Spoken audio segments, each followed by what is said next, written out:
We are talking about how to balance staying healthy and fit with a busy lifestyle.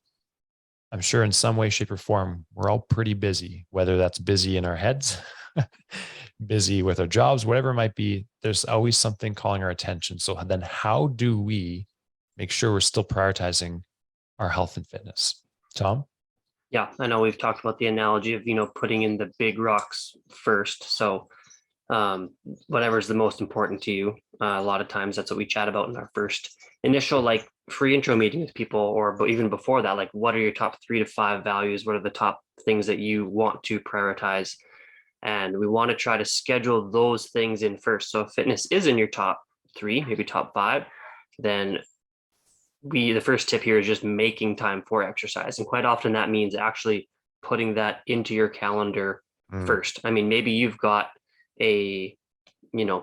got a 9 to 5 job, or a job that like seems to require a lot of your attention throughout the majority of the day.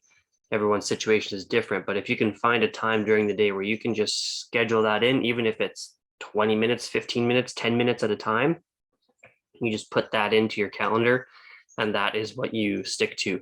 So it doesn't need to be anything crazy, crazy long, but it's still going to be way better than nothing, right? If you can schedule that in a couple times a week. Obviously, there's kind of an ideal goal, or I think the health guidelines is trying to get 150 minutes of physical activity a week. So that spreads out to about 30 minutes 5 times a day.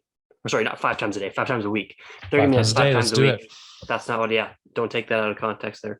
But yeah, 5 30-minute workouts gets you to that 150-ish minutes a week. So that is that, when you put it that way, I guess that's way more doable. And when you schedule it in before, not necessarily before anything else, like I know obviously your family priorities, and I'm sure a lot of work things need to happen as well.